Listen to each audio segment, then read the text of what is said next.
Future సిటీలో land కొనాలని ఆలోచిస్తున్నారా? అయితే వెంటనే మాకు కాల్ చేసి పూర్తి వివరాలు తెలుసుకోండి. నమస్తే రమ్మగారు. నమస్తే జయ. రమ్మగారు, రాక్షసుల్లో కూడా మహాశివుని భక్తులు అసలు కోకొల్లలు కదండి, పరమ భక్తులు ఉన్నారు. అలాంటి వారిది ఏదైనా ఒక కథ చెప్తారండి? ప్రఖ్యాతమైన భక్తులు రావణాసురుడు, అంతే కదా, గజాసురుడు, తర్వాత భస్మాసురుడు, ఎంతమందో. బాణాసురుడి కథ చెప్పుకోవచ్చు. బాణాసురుడు, బాణుడు. ఈ బాణుడు ఎవరంటే బలిచక్రవర్తి కుమారుడు. బలి ఎవరు? ప్రహ్లాదుని మనవడు. ప్రహ్లాదుడు ఎవరు? హిరణ్యకశిపుడి కుమారుడు. రాక్షసుడైన హిరణ్యకశిపుడికి అది కూడా పుట్టుకతోటే విష్ణుద్వేషంతో పుట్టాడు వాళ్ళు. హిరణ్యాక్ష హిరణ్యకశిపులు ఇద్దరు విష్ణు ద్వారపాలకులైనటువంటి వైకుంఠ ద్వారపాలకులైన జయ విజయుల యొక్క అవతారాలు. వాళ్ళ యొక్క శాపం వల్ల జన్మించిన వాళ్ళు. వాళ్ళిద్దరూ ఇక్కడ జన్మించారు. సనక సనందనాథులతో శాపం పొంది 3 జన్మలు విష్ణుద్వేషులుగా జన్మించి మళ్ళీ వైకుంఠం చేరుకోవటం. స్వామి సేవకి ఎక్కువ కాలం దూరంగా ఉండలేము, 3 జన్మలతో ముగించుకుంటామంటే ఈ అవకాశాన్ని తీసుకున్నారు. మొట్టమొదట హిరణ్యాక్ష హిరణ్యకశిపులుగా పుట్టారు. హిరణ్యాక్షుడు భూమిని చేస్తే, అంటే భూమిని పాతాళంలోకి సముద్రంలోకి తొక్కేస్తే, భూమిని రక్షించడానికి ఆదివరాహ స్వరూపంలో విష్ణువు స్వయంగా వచ్చి హిరణ్యాక్షుడిని సంహరించారు. ఇంకా హరిద్వేషాన్ని పెంచుకున్న హిరణ్యకశిపుడు విపరీత వరాలతోటి విష్ణుద్వేషంతో ఉన్నాడు. ఆయన కుమారుడు ప్రహ్లాదుడు. భగవంతుడు ఈ జయ విజయంలో ఒకడైనటువంటి హిరణ్యకశిపుని యొక్క కడుపున పరమభాగవతోత్తముడైన ప్రహ్లాదుడిని పుట్టించాడు. అవును.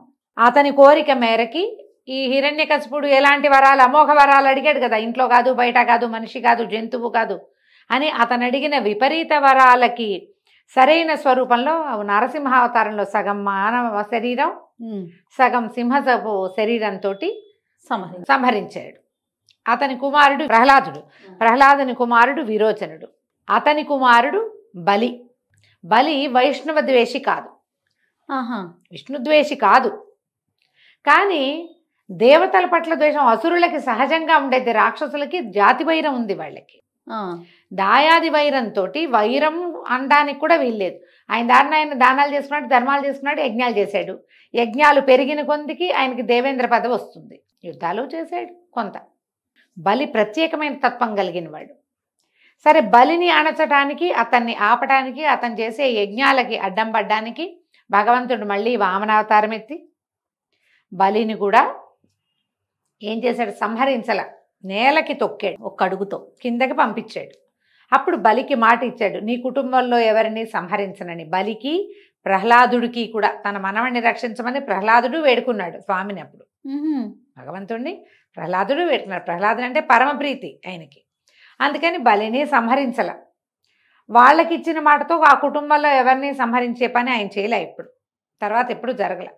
ఈ బలి చక్రవర్తి యొక్క కుమారుడు బాణాసురుడు.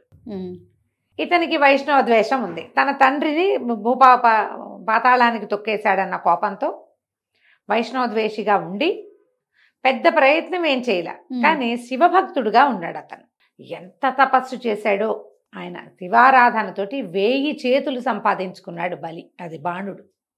బాణాసురుడు 1000 చేతులతోటి ఉంటాడు. అంటే అంత పరమ భక్తుడండి శివుడికి. అంత భక్తుడు. 1000 కొద్ది హస్తాలు, అంటే అవన్నీ మోసుకుని తిరగదు. ఈ హస్తాలు ఖండిస్తే మళ్ళీ పుడతాయి. అట్లా 1000 సార్లు రాగలిగే బాహువులతోటి ఆయన చరితార్థుడయ్యాడనమాట. అయితే ఈ పరమేశ్వరుణ్ణి ప్రార్థనా క్రమంలో ఆయన్ని తను నివసిస్తున్నటువంటి పరమేశ్వరుడు భక్త సులభుడు. అడిగితే ఆత్మలింగం ఇచ్చేస్తాడు, అడిగితే వెళ్ళి పొట్టలో కూర్చుంటాడు. అలా చేశాడు. ఎన్నిసార్లు చేశాడు.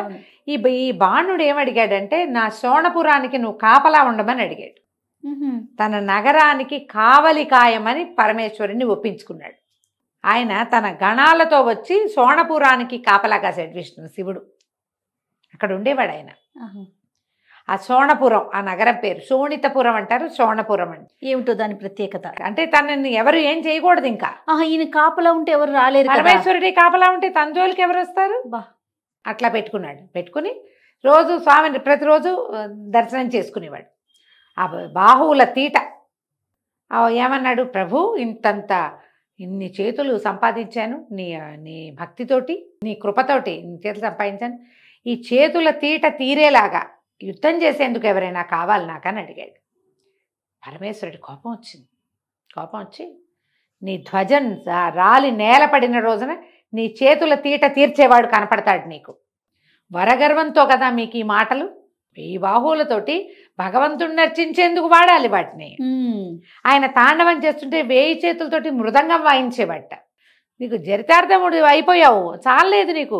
నాకేంటో చేతులు చాలా గొప్పవి, నా బాహుబలము, ఈ బలాన్ని ప్రదర్శించడానికి ఒక వ్యక్తి కావాలని అడుగుతావు. పొగరు కాకపోతే ఏదైనా ఉందా ఇంకొకటి? నీ తీట తీరే రోజు వస్తుంది, నీ ధ్వజం రాలి నేల మీద పడుతుంది.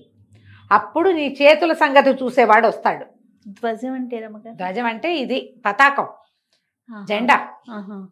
వాకిట్లో ఇప్పుడు రాజ్యాలకి వాటికి ధ్వజం పెడతారుగా, అది రాలి పడిపోతుంది దాని అంతటా అదే.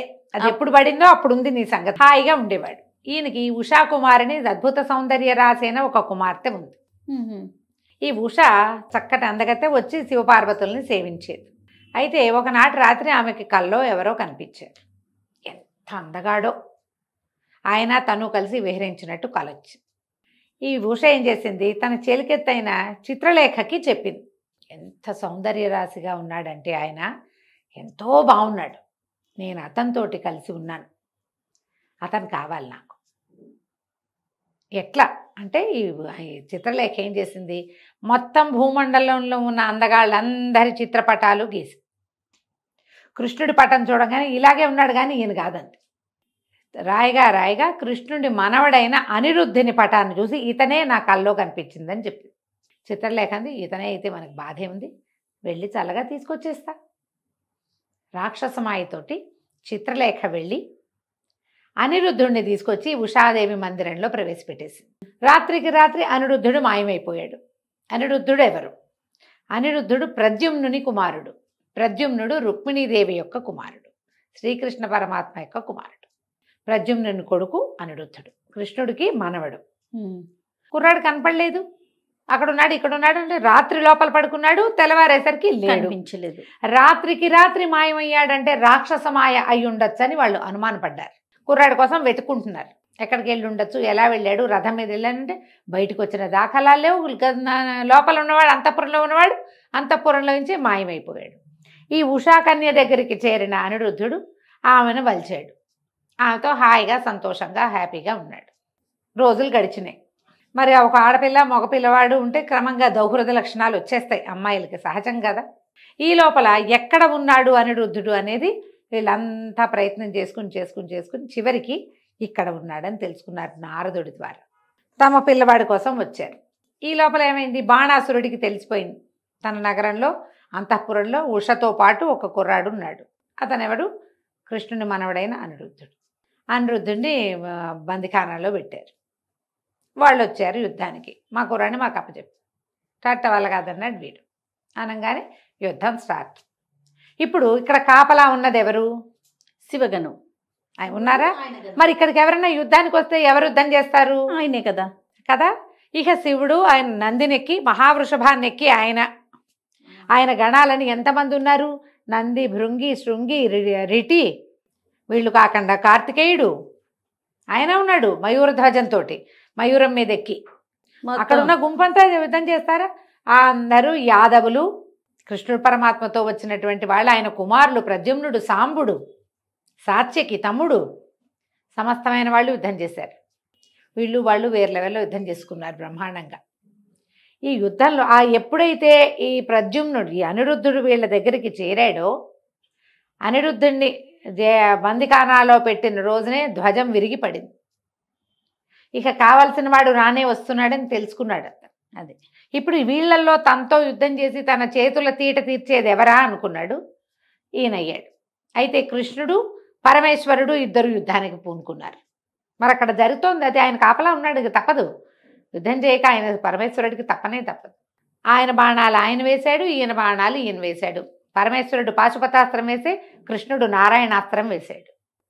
అయితే ఏమైందట, శైవ జ్వరం అని ఒక జ్వరం, శైవ జ్వరాన్ని ప్రయోగించారు శివుడు. వాళ్ళు వచ్చి కృష్ణుడి మీద పడితే ఆయన వైష్ణవ జ్వరాన్ని పంపించాడు. పంపిస్తే కృష్ణుడు శివుడు ఇద్దరు ఎవరి దారిన వాళ్ళే ఉన్నారు.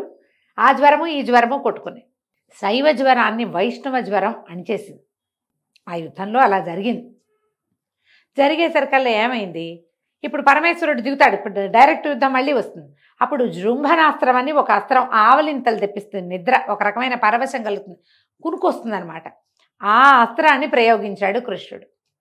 పరమేశ్వరుడు తాత్కాలికంగా నిద్రలోకి వెళ్ళిపోయాడు. పరమేశ్వరుడు పడుకుంటే ఇంకేముంది, ఎవరి దారిని వాళ్ళు వెళ్ళిపోయారు, చిన్న వాళ్ళంతా వెళ్ళిపోయారు ఈ యాదవుల దాడికి తట్టుకోలేక. పైగా అసలు ఆయన కూర్చున్నాడు, ఆయనకు కొనుక్కునికి పెద్దగా నిద్రగా పడుకుని ఇదైపోలే, కళ్ళు మూతలు పడ్డాయి. అంతే బాణుడు దిగాడు కృష్ణుడికి మీదకి. దిగితే ఆయన ఎందుకు ఊరుకుంటాడు, చక్రాయుధంతో చేతులని తెరిగి అవతల బారేశాడు. ఆ 2 చేతులు మిగిలినాయి. 998 చేతులు తరిగేశాడు. అప్పుడు పరమేశ్వరుడికి మెలకు వచ్చింది. తన రక్షణలో ఉన్న బాణుణ్ణి కాపాడడం తన కర్తవ్యంగా భావించి ఆయన కృష్ణుడిని ఆపాడు.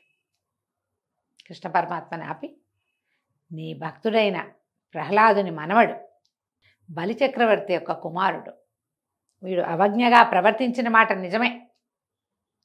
నీకు మీ మనవడిని నువ్వు తీసుకెళ్ళచ్చు, పౌత్రుడిని నువ్వు తీసుకెళ్ళచ్చు, పౌత్రుడికి కన్యారత్నాన్ని కూడా ఇతను ఇస్తాడు, వదిలిపెట్టేయమంటే సంహరించకుండా వదిలిపెట్టాడు.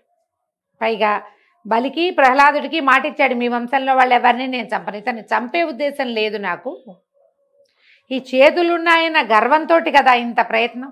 ఆ తర్వాత ఏం చేశారు, యాదవులు అందరూ కూర్చుని ఉషాకన్యకి అనిరుద్ధుడికి వివాహం జరిపించి ఆ అమ్మాయిని తమతో పాటు తీసుకెళ్ళారు. బాణాసురుడు తగ్గిపోయాడు. 1000 చేతులు సంపాదించుకున్న మహాభక్తుడు చివరికి కొన్ని కథల్లో 4 అని కూడా చెప్తారు. మహాభారతంలోనూ కనపడుతుంది, భాగవతంలో కూడా కనిపిస్తుంది కథ, అక్కడ కూడా కనిపిస్తుంది. ఈ ఉషా అనిరుద్ధుల వివాహ గాథ చాలా విశేషంగా ఉంటుంది. ఉషా పరిణయం అనే పేరుతోటి నాటకంగా కూడా దీన్ని చాలా చోట్ల ప్రదర్శించబడుతుంది. అవునండి, ఉషా పరిణయం మహా బాగుంటుంది. ఈ ఉషా పరిణయంలో ఏంటి, పరమేశ్వరుడు వాకిట్లో ఉండటం, అది విశేషం. అదే కదా, ఇలా చేసినటువంటి రాక్షసుడు ఇంకొకడు లేడు, ఇంకొకళ్ళు ఎవరు లేరు, బాణాసురుడే. మన అన్నమాచార్య కీర్తనలో రాస్తారు అన్నమాచార్యులు వారు, చెండిన బాణుని చేతులతో నీ ప్రతాపము ప్రపంచమంతా నిండిపోయింది తండ్రి. బాణుడు 998 చేతులు తెగనరికి పారేశాడు ఆయన, ఎవరు చేయలేకపోయారు, అంతా ఆయన వల్లే అయింది. కృష్ణ పరమాత్మ విష్ణువు మీదే కదా పాటలు, అన్నమాచార్య కీర్తనలని బాగుంటుంది. నిండెను జగములు నీ ప్రతాపము చెండిన బాణుని చేతులతో. బాణాసురుడి చేతులు అట్లా తెగ్గొట్టాడనమాట, అంత శౌర్యము పరాక్రమము చూపించాడు ఆ సమయంలో ఆయన. ఈ బాణాసురుడి కథ కూడా మనకి విచిత్రంగా కనపడుతుంది. నీ చూడు, భగవంతుడు నీకు ఒక అవకాశం ఇస్తే లాగేసుకోవాలని చూస్తారు. ఆయన నీకు 1000 చేతులు ఇచ్చాడు, 1000 చేతులతో నువ్వు మృదంగం వాయించి ఆయన నాట్యం చేస్తుంటే నువ్వు పరవశించిపోయి 1000 చేతులతోటి నమస్కారం చేసుకునే అవకాశం ఉంటే వీటికి ఇవి బాహువుల తీట తీరాలి, యుద్ధం చేసేందుకు, లేకపోతే నువ్వేరా మోక్షం వైపు ఆలోచించారు చూడండి, ఆలోచించారు. అవకాశం దొరికితే మనం వేలు చూపిస్తే మండ మింగేద్దాం అనుకుంటారు. కరెక్ట్ చెప్పారు, అంతే కదా, అదే కదా జరిగింది. అంతే తప్ప ఇక ఎప్పటికీ నీ సాయుధ్యం కావాలి, సాయుధ్య ముక్తివు, నేను నీతోటే ఉండాలని కోరుకోవట్ల. అదే కదా రాక్షస గణం, అదే రాక్షస గుణమే, అలాంటి గుణమే అంత. అంతే. కార్తీక మాసంలో ఈ కథ కూడా చెప్పుకున్నాం మనం. తప్పకుండా రమ్మగారు.